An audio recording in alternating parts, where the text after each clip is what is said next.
Olá, pessoal, tudo bem? Professor Robson de Química. Vamos para mais uma aula. Hoje falaremos de Química 2, né? E o assunto vai ser o último assunto de isomeria. Nós já vimos isomeria plana, tá certo?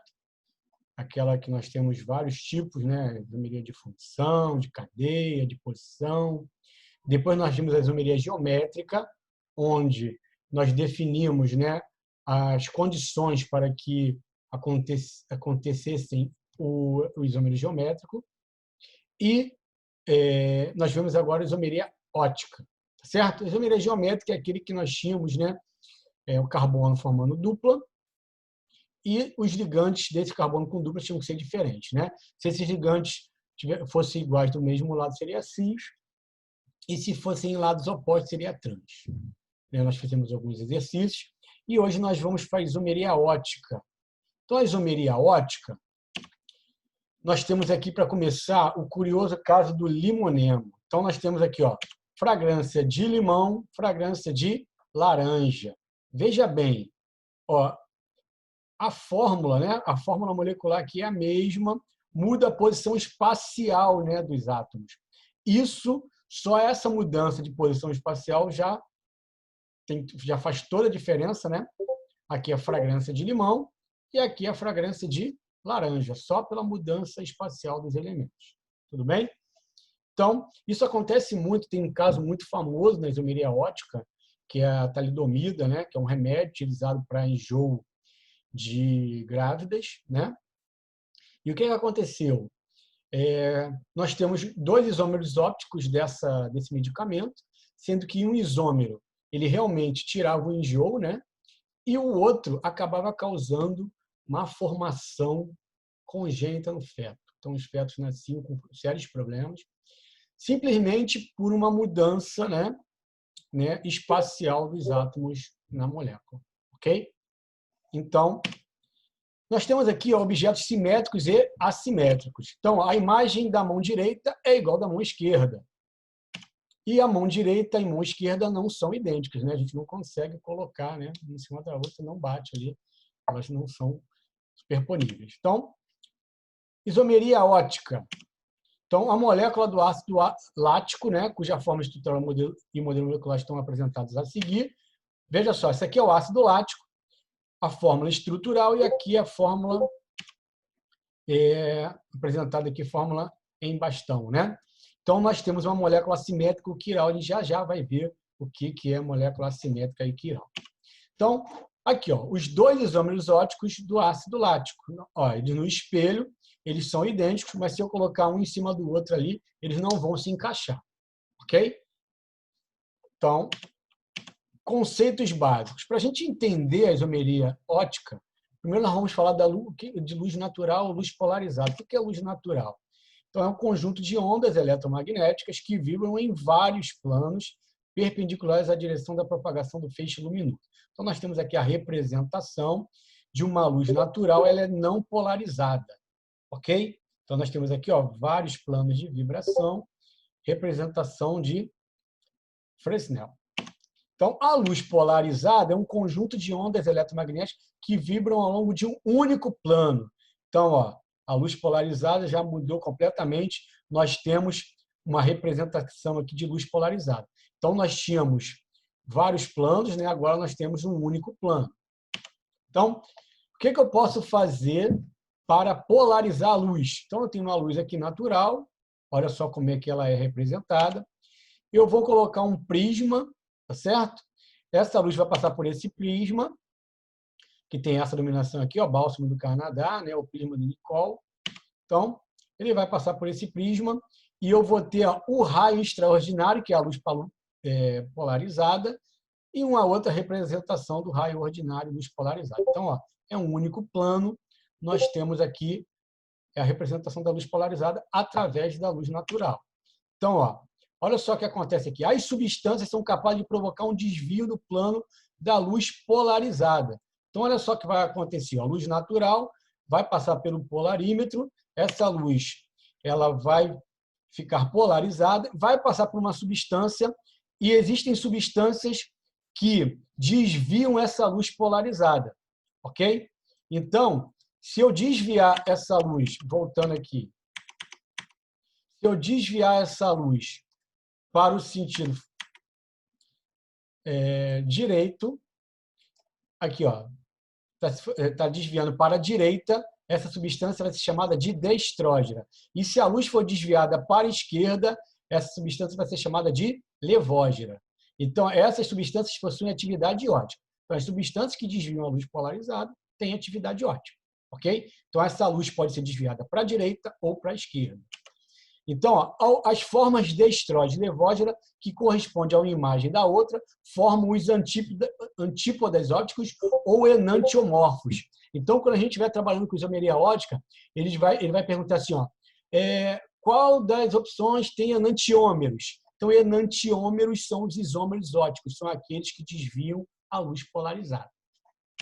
Então, o ácido lático, nós temos ele aqui, ó, o espelho sendo representado, ó, eles são isômeros ópticos porque eles desviam a luz polarizada, ok? Mas tem uma característica especial que a gente já vai ver. Então, ó, se eu misturar em partes iguais dois antípodas ópticos, fornece, por compensação, dois efeitos contrários, um conjunto opticamente inativo, que foi chamado de mistura racêmica.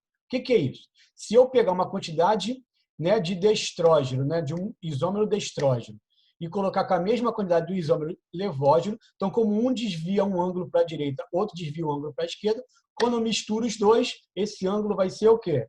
Vai ser cancelado. Então, essa mistura racêmica, ela vai ter o efeito óptico dele ficando inativo. Então, a mistura racêmica não tem atividade óptica, porque esses ângulos são anulados. Então, as substâncias assimétricas possuem atividade óptica. Tudo bem? Então, substâncias assimétricas são aquelas que desviam a luz polarizada. Então, ó, a estrutura orgânica que tem carbono assimétrico possuirá atividade óptica. Então, o que eu tenho que procurar numa substância para que ela tenha atividade óptica? Eu tenho que procurar na substância um carbono assimétrico, que é também chamado de quiral, ok? Que tem que estar relacionado com aquela situação da mão. Ok? Então, o que eu tenho que procurar? Carbono assimétrico, ou carbono quiral em uma molécula orgânica. Se eu achar, eu tenho atividade óptica. Então, vamos lá. Carbono assimétrico ou quiral.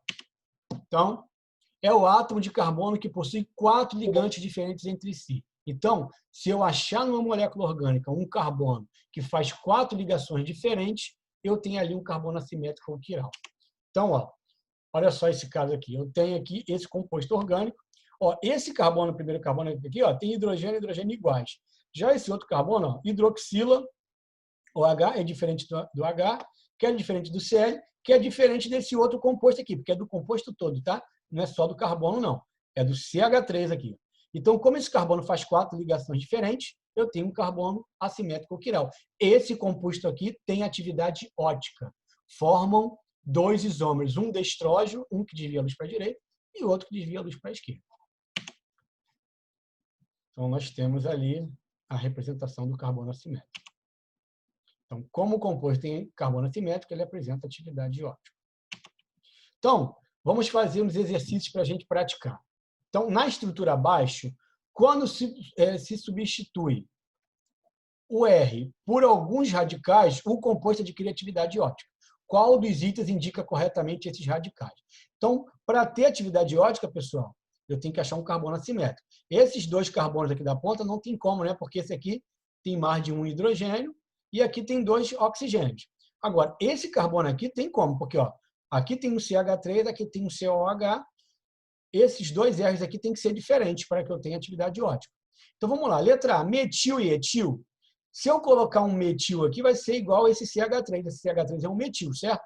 Então, se eu colocar outro aqui, não vai adiantar. Eu vou ter 2 ligantes iguais. Mesma coisa a letra B. Não tem como ser metil. Ok? Agora, e o etil e propil? Ó, aqui o etil são 2 carbonos e o propil são 3. Então, realmente, se eu colocar um etil e um propil, eu vou ter etil, metil, propil e o COH aqui, que é representação aqui de uma função de ácido carboxílico. Tá certo? Então, a letra C está correta. Letra D, 2 radical metil, a gente viu que não dá, porque vai ser tudo igual aqui. E 2 radical etil, o etil vai ser diferente do metil, mas se eu tiver 2 radicais etil, não vai adiantar, porque eu vou ter 2 ligantes iguais. Então, realmente, a resposta correta é a letra C, olha lá, etil e o propil, a resposta. Tudo bem? Então, letra C.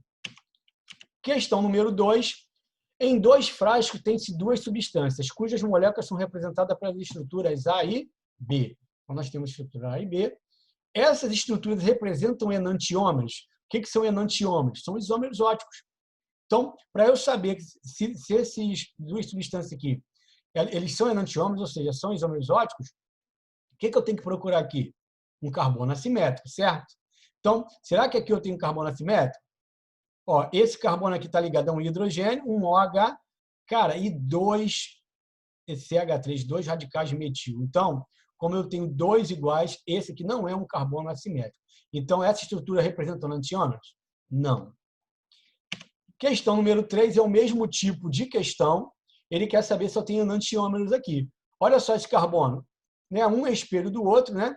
Então, ó, metil, OH hidroxila, aqui, ó, etil, 2 carbonos e hidrogênio, todos diferentes. Então, essas estruturas representam enantiômeros? Sim, porque o carbono aqui é assimétrico.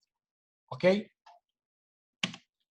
Então, a aula termina aqui, pessoal. Na próxima aula, eu vou fazer uma lista de exercícios só de isomeria ótica. Nós temos muitas outras observações a serem feitas nesse tipo de isomeria. Então, através de exercícios, a gente vai conseguir trabalhar com todas essas observações. Ok? Até a próxima. Um grande abraço. Tchau, tchau.